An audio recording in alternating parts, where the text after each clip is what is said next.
About taking a break. Let's talk about Anthem, man. Okay. Yeah, I went to EA and played. Unless someone desperately needs a break. Okay. You guys want to? Yeah. So I played a good day's worth of Anthem last Tuesday, and then that demo came out over the weekend, and I assume more people played Anthem. More people tried to play Anthem. I tried to play Anthem. I ended up finally being able to play Anthem on the third of 3 platforms I downloaded it for. Oh, nice. We tried to play it on UPF, and it did not happen, sadly. I don't know how I feel about Anthem. Yeah. I am receptive to the idea of, like, maybe the final version of Anthem will be good. If not at launch, then maybe someday. Yeah. But also what I saw of what you came back from that event with, and we put up on the site, that's on the site now if you want to see it. Yeah. And then the little bit of it I did get to play over the weekend, I am incredibly skeptical of the quality of Anthem's writing and gameplay, like top to bottom. Like, I don't think the combat feels good. And I guess, like, I should say, like, because I did not get to play much of it because it was so broken. I only played the one javelin, the one mecha suit that you start with. Yeah. I guess at some point over the weekend they said, we've unlocked all 4 for everybody. Really? So you can just pick from the get-go, because... I will say, I've played 3 of the 4, and that one seems the most boring by far. That's why they started the demo with that thing. It's basically the soldier class from Mass Effect. Like, it starts with... feels like... And tell me, like, is the shooting dramatically different on the other ones? Because I feel like the actual, like, gunplay in this game is just fucking dull as shit, man. I mean, it seems very much based on which guns you have equipped, but I think all the shooting is the same across all javelins. Okay. I think it's just the guns. It just didn't... It's very spammy or very imprecise, like very just sort of like the enemies do have weak points. Like you do land headshots and stuff, but there's just no impact on the weapons. This seems like really like a symptom of being so directly comparable to Destiny in a lot of regards, where like that is the gun game. Yeah, right now. Some people complained from that video we put up that I was like kind of viewing everything in that game through a Destiny colored lens, but like I don't know how you don't do that. Well, it was more like, hey, here's a shorthand way to describe this stuff to people who have not played Anthem. But that is probably a lot of people have played Destiny. Right. Like it's, but that I noticed the same thing you're pointing out in terms of the feedback you get from shooting, because it is the polar opposite of Destiny in that respect. Because like, yes, Destiny does have a lot of auto aim, like we were talking about before, but like the heads explode and a fucking geyser shoots out of the neck when you get a headshot in that game. Like it is so. Whereas in this, like the head obvious, lights up on a headshot, and you're like, okay, I guess I'm hitting the target. Yeah, like it took me a while to realize, like, oh, I guess I'm hitting the weak point there. Like they're the big. I don't know if you saw any of the big mechs that have like kind of a fuel canister on their back. Yeah, and that is their weak point. Okay,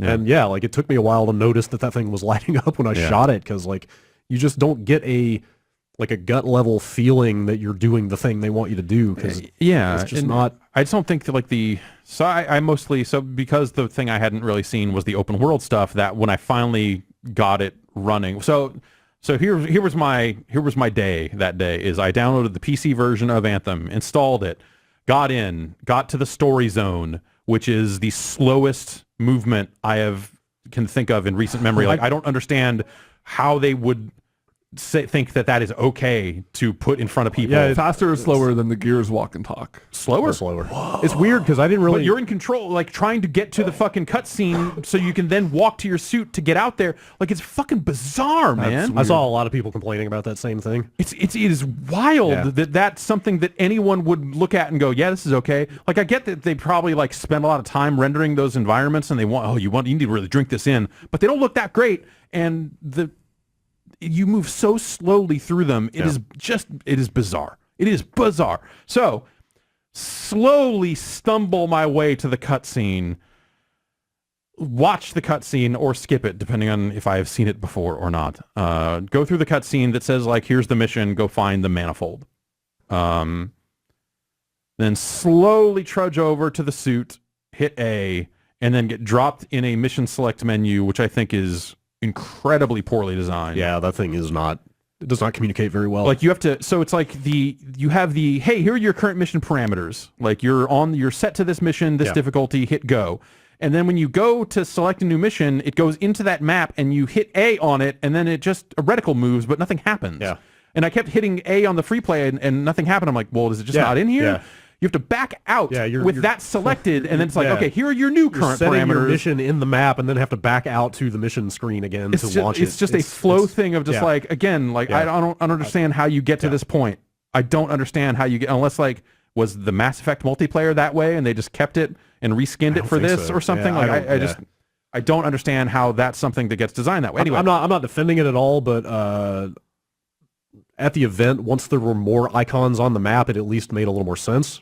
Like once it got to the point where like I had because there are multiple tiers of missions. There's story missions. There's what seem like character-based side missions, and then there are also like contracts, which are I think repeatable generic missions. Like there's tiers of missions, and once you have a bunch of those on that map screen, it at least makes a little more sense of like, okay, I'm going to pick the mission or the stronghold, which is like a strike, or the free roam icon. Like it makes a little more sense once it's very populated. But yes, like I feel like I want to select that icon and then hit A, and then it goes back down to say, hey, you picked this thing, let's go. Right. And it doesn't. And it's like just you hit it and it like kind of does nothing. It's it's wild. Yeah, it took me a while to figure that out. And so the bug they're having is then I finally figured out how to launch the mission, and then the loading bar gets to about 95% and dies. Yep. And just stays there forever. So that was the PC version. So I sat there for a while, said, okay, uninstalled that, downloaded the Xbox version. Exact same process, except I skipped the cutscene this time, which it doesn't skip the whole cutscene. It just skips a line of dialogue. So you have to mash the B button over and over again and watch the guy's face like randomly flip between emotes as for each line. And exact same thing there. Downloaded the PlayStation version, and it finally let me in, and I was able to walk around the free roam. Because since like we'd seen the mission stuff, I hadn't seen the free roam stuff. I wanted to take a look at that. Got in there, flew around for a while, found some enemies to shoot, and it just feels bad. I just I feel like even the flight. When we played it at E3, I came away from it going like, this is a really cool slice of this game. Yeah. Hopefully it's all fleshed out and all cool. And now that I feel like we're seeing more of it, I'm like, oh, I am way less sold on this now, because it doesn't seem like. The flight doesn't seem as engaging. The limits on how long you can fly. That's the big problem. I don't know that I necessarily want to always be looking for water. And always be looking for waterfalls and all that other stuff. Like that's like a neat idea. If you had hey, this is the hot planet and you need to do this here. Yeah. But by and large, I don't know. I like the flight. I like the level of maneuverability you have. But, it feels nice, but it doesn't. Limiter, that overheat mechanic just seems so aggressive. It's a little too much. It discourages you from doing the one really unique thing that game has going for it. Yeah. People like that footage that I put up, people were complaining because I was playing the spellcaster class, which has a bunch of AoE, aimable AoE stuff. Right. And people were like, oh, when you're playing the storm, you're supposed to be hovering all the time and raining your spells down from above. But I was how am I, what is encouraging me to go up in the sky and stay there, knowing that meter is going to fill in 45 seconds, and then I'm just going to fall out of the sky. Yeah. And I went and did it after I saw those comments, and sure enough, I fought 3 enemies from the air, and by the end of this encounter, my overheat kicked in, and I fell. It doesn't feel like you have the freedom to hang out up there. Right. Well, I think the idea is that you would launch up there, cast your shit, and then on cooldown you would land. Go into a dive and cool, or I guess there is a loop to that probably that you can kind of min-max it and manage it, but just right out of the gate though, knowing how short that timer is, it doesn't motivate you to try it. And that default what is it, the Ranger? Is that what I think that's right? The default suit that they give you first. It's got it puts you in with an assault rifle and some other stuff, and so I fucked around a little bit, and just like I said, none of the weapons felt like they had any impact, so the combat felt really flat. Also, you have your abilities, and then I guess the melee is technically an ability because it's got a cooldown on it, and the melee is fairly powerful, but I don't know, the guns don't feel good, so I feel like when an enemy closes the gap on you, the guns they feel even less effective. Yeah. So it was this feeling of well, I should punch my way out of this, and you can't because the melee has a cooldown. Yeah. And it just, I don't know, I didn't have a good time with it at all. It just didn't feel good. I think the suits seem sort of tailored to different play styles, like the Interceptor. I hear the Interceptor does not have a melee you can cooldown. just mash on the melee and do combos so maybe that's sword shit. Maybe that's a sign that's the class I should be playing or something. Yeah, but, I think that one has a triple jump. They do introduce a fair amount of variety in each class has a different dash. Each class has a different jump mechanic. From what I can tell, there is a lot of variability in just the basic moves of each suit. So that's kind of nice.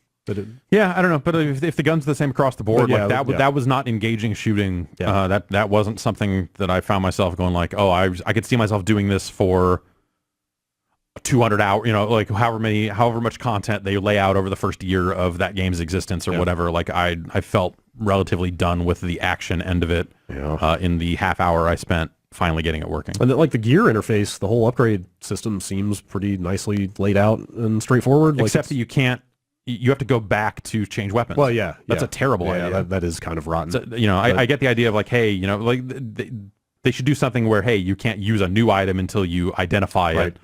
If they want to prevent you from just like constantly getting new gear out in the field. But I feel like you should be able to swap stuff on the fly. If you're like, oh, this mission is a long range mission and it didn't effectively convey that, and now I'm stuck with this weapons that are ineffective for this but actually encounter. At that event, I had a sniper rifle and like a light machine gun, I think, and I happened to run out of machine gun ammo and was stuck with just a sniper rifle for like 5 minutes at an encounter range that is not like a sniper mission until I killed enough enemies to make them drop some ammo and I could switch back. So like that's kind of a bummer. Like there are good things about the game. Like there are things there are promising things around the edges. And I want to give it a shot from the beginning with a character that I care about, that you can stick with and like see how the story develops over time. Like I want to give it a good earnest try. It seems to me like the biggest bummer might be the lack of that Bioware charm. Yeah.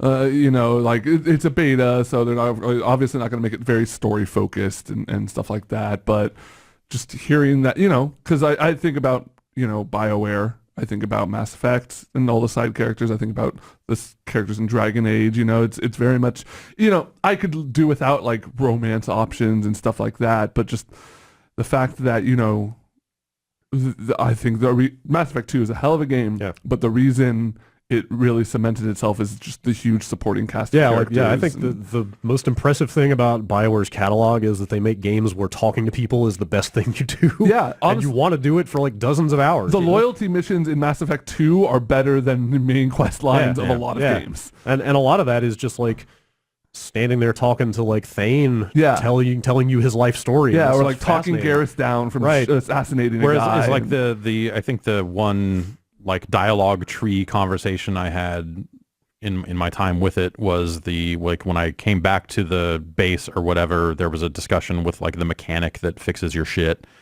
and you get to like, it's like basically like, how snarky do you want to be, all the way or just some? It just felt snarky good or snarky chaotic. Yeah, it just felt meaningless. Yeah, all those conversations just feel kind of flat and inconsequential, and your choices don't seem to matter much. So like I'm torn on that because yes, I think if you had like that BioWare level of character depth and all that other stuff, that would be a huge help to the game. But also, I guess I don't know that I ever expected this game to have it. Yeah, because I feel like they without explicitly saying because Mass Effect Andromeda existed. Yeah.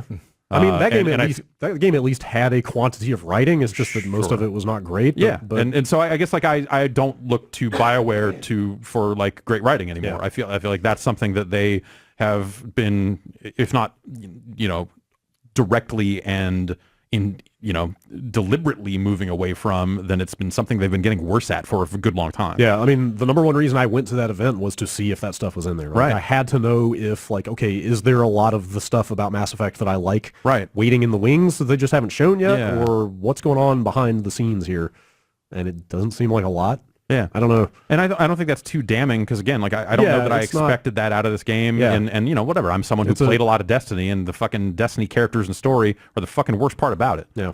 The storytelling in the original Destiny was a huge whiff, but like the atmosphere of Destiny is what I liked about it. Like the mystery. And that's the shame because if they were good at cashing in on that atmosphere, you would have some amazing characters and writing and all this other stuff. I don't think like Bungie has not found their conduit to funnel all the cool mystery of that world to you. Yeah, no. In narrative. I mean, terms. they built that Forsaken stuff around the death of that Cade character, and like honestly, who cares? Like they haven't figured that stuff out either. But Anthem doesn't really seem to have it to begin with, from what I've seen. Like the world and like the motivation for what you're doing just seems so generically video gamey. It's just ancient alien technology. Like, go get it before the bad guys do. Yeah. And, like, I kind of like that cutscene where the guy splits in 3 and, like, that felt a little BioWare-ish. to me. Yeah. So maybe there is some more of that stuff later on, but yeah. Yeah, I don't know. It's a weird thing. And I think I'm like you in that, like, when that game comes out, I will definitely play it because I have to know. Yeah, same. Because they're out there certainly making a lot of apologies and excuses and all this other stuff, because this last weekend was supposed to be the weekend for people who pre-ordered the game. And their servers shit the bed, which, who cares? It's, on one level, who cares? Because it's a beta and a demo, and obviously they got to stress test this stuff. It's not necessarily representative of launch day server quality, and ideally this helps them fix it. On the other hand, this was something that they told people to pre-order to play, and now they're like, we're going to give you an extra sticker. Thanks for your help. Yeah. Because this is a client-side fix to do to fix this infinite loading bug, so we're not going to fix it. And it'll be up for more people next weekend, and we'll see if that fares any better. But then they're also like, hey, this build is like 6 weeks old, and blah, blah, blah, which of course it is. You know what the solution is? Wait and see. Stop pre-ordering games. Yeah, totally. Yeah. The solution is to, like, not, I feel some obligation to play Anthem at launch. I want to know. Yeah. But I feel like the general advice I would give people is do not buy Anthem at launch. Wait and see how it turns out, because there's very few indications that it's going to be like some smooth launch. You have to take them at their word and go like, oh, this is stuff we've already fixed in the build we're working with, and it's getting there. It's getting there. It's, this is an old build you're playing. Yeah. Like, you have to be able to believe that and believe that they made the right changes. But tough, also, right? my issues with the game go deeper than it doesn't load. It's like, oh, this writing seems bad, and this movement is like, hey, maybe they crank up the movement speed. It's tough because people are going to want to start with their friends and play through with their friends and keep even level. Yeah, you're right. It's a bummer that it's kind of still up in the air. Yeah. Like, you want a beta to be, you want to be able to make up your mind after you play a beta, whether you like a game or not. It shouldn't be this ambiguous, like, well, I liked 2/3 of this thing, and they're saying this other thing is going to come through. The thing I'd say, though, is if I were in a position where I needed to make up my mind based on that beta, I did. Huh. And no, thank you. Like, if it wasn't your job, right? If this was something where they were like, hey, do you want to pay? Well, I guess the catch is that maybe you already paid the $60 to play it, which is even worse. But, like, if this is the thing that they put up next weekend for people who have not pre-ordered, even if it's like functional and working, if you're asking me, is that something I would pay for? Like, no, I don't think I would. And so it becomes then dependent on the final game and people to play through that and say, like, actually the end game's incredible, or actually this is better, or, hey, by the time you get to hour this, then this is better, like, or they fixed this. And at a minimum, it would be wise to give it a few days after launch, A, to let server stabilize, and B, to find out what the full extent of the game is. Yeah. Because I don't know what the end game stuff is going to look like exactly. Yeah, and maybe this will be a game that, launches rough and gets cleaned up in 6 months and is incredible. Yeah. Or like Destiny. Sure. Yeah. But also I would say I enjoyed the Destiny campaign on launch day. Yeah. Like, for all of its faults around, hey, it didn't really have much of an end game, and the progression was maybe a little whack in some spots. Like, playing through that art, those assets, and shooting my way through it felt good and was fun. Yeah, like, people mock me incessantly for saying this, but the shooting is fucking amazing in those games. It feels great. Like playing those games in itself is very rewarding. And I would say the same thing about base Destiny 2. Yeah. They overcorrected in some ways, but, like, launch day Destiny 2, playing through that story content was fun. Yeah. It had a ton of issues that are larger than that, 20 hours or whatever it takes. So it's the sort of thing where, like, if, like, the recommendation for Destiny was like, hey, if you're coming to this expecting it to be hundreds of hours, the jury's still out on that. But people pay $60 for 20-hour games all the time. Yep. And it's a real good one of those. Yeah. Assuredly, Anthem will get plenty of just knowing how EA operates, knowing how video games these days operate. Like, I feel like it's safe to assume that eventually Anthem will have, tons and tons of stuff to do. But yeah, like you said, initially dropping $60 for a video game, this seems like maybe you want to wait and just see how that kind of initial reaction is. I think that's where I'm at with it. And I'm trying to, like, think back, like, EA's support for games. I mean, they kind of cut and run on Andromeda. Yeah. You know, it seemed like that there would be more DLC for that game if it had taken they, off. They flat out said, canceled. like, hey, we're done. Yeah, they flat out canceled DLC that was very obviously going to happen. But I mean, that's the still sort of even thing supporting they- Battlefront. they did fix it up. But like least. Battlefront, I think probably did a little better than that did. Yeah. Right? It must have. Oh, yeah. For them to continue. But, also, like, the level of support is an older different. It's like, sports hey, game, here's a new like, character, yeah. here's a new this and that. But like they kind of cut and run on that DLC, and at some point that's enough to maybe shake you. Like, oh, you know, like this is an online game where the player is being asked to make this commitment of like, hey, invest in this character, care about your character, Yep. and we will have content for that character to do for X amount of time. Like that's the ideal, right? But at some point, I think the question people have to ask themselves is, do they trust EA to make good on that? Yeah. If, like, let's say the game doesn't sell, does EA cut out of this at a Sims Online level of, oh, fuck? Right. I mean, I don't think they can. What else? Other than Dragon Age, they've really like at the end of their rope on that one. But like, if no one's playing it, then no one's playing it. Yeah. So, True. you know, you're pissing off a small number of people that will probably never get tricked again by an EA game. But, you know, You say that. I say that.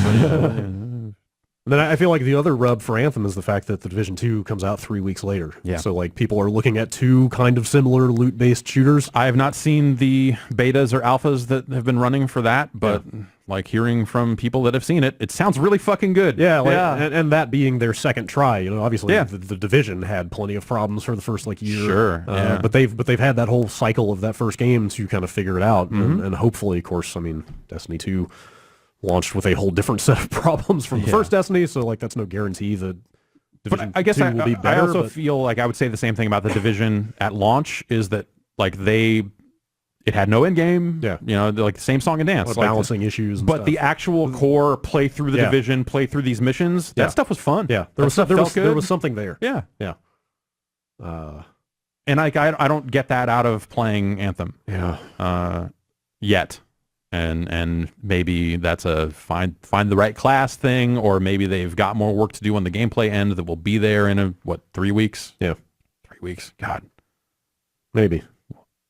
We'll find out. We'll find out. Yeah, like I want to play the final game and see for sure. I would very much like that game to be good to great. Yeah. Because like there's some cool art in it, and I feel like I'm in for another game like that if it's good enough. Yeah.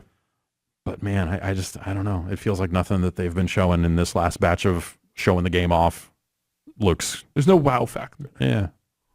Games need a wow factor. No, but really, there's like no yeah, one you're- thing yeah, that people can point to and be you like, can't- look at this Like shit. you can't hang your hat on that. It's like flight is the closest yeah, I would thing, almost say and- the flight, but even the flight is just held But yeah, back it's like enough. flight asterisk, Yeah. you know, Yeah. without these certain qualifiers.